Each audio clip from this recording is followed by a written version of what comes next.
متحدہ عرب امارات میں ہونے والی شدید بارشوں نے تباہی مچا دی، جس سے نظام زندگی بری طرح مفلوج ہو گیا۔ دبئی میں طوفانی بارشیں ہوئیں، جہاں دن میں اندھیرا چھا گیا، جس کے بعد دبئی کے بین الاقوامی ہوائی اڈے کو 25 منٹ کے لیے بند کرنا پڑا، جس سے کئی پروازیں بھی منسوخ ہوئیں۔ متحدہ عرب امارات کے محکمہ موسمیات کے مطابق پیر کی صبح سے منگل کی دوپہر تک گرج چمک کے ساتھ طوفانی بارش ہوئی، جبکہ مختلف علاقوں میں کلاؤڈ برسٹ بھی ہوا۔ شدید بارشوں کے باعث متحدہ عرب امارات کے کئی ریاستوں اور شہروں میں سڑکیں تالاب کا منظر پیش کرنے لگیں، جبکہ رہائشی علاقوں میں سیلابی صورتحال پیدا ہو گئی اور بارش کا پانی گھروں میں داخل ہو گیا۔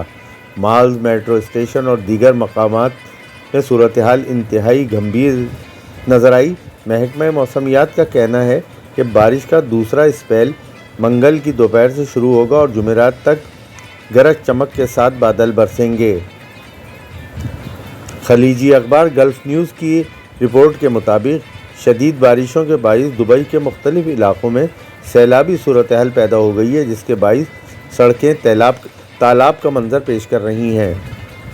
UAE کے حکام نے عوام کو گھروں میں رہنے کی تاکید کی ہے اور کہا ہے کہ وہ صرف انتہائی ضروری کام کی صورت میں گھروں سے باہر نکلیں۔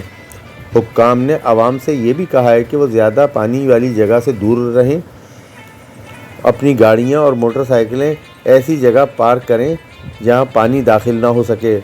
حکومتی اعلان کے مطابق اسکولوں کو فوری طور پر آن لائن کر دیا گیا ہے، جبکہ تمام سرکاری ملازمین کو آئندہ 2 روز کے لیے گھر میں سے کام کرنے کی ہدایت کر دی گئی ہے۔ بارش کے باعث متعدد گاڑیاں پانی میں بہہ گئیں، جبکہ شدید ژالہ باری سے کئی گاڑیوں کی ونڈ اسکرین بھی ٹوٹ گئیں۔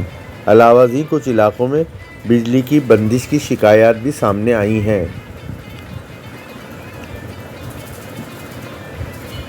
دبئی میں منگل کو ہونے والی بارش اپنی نوعیت کی شدید ترین بارش تھی، جس نے معمولات زندگی کو مفلوج کر کے رکھ دیا۔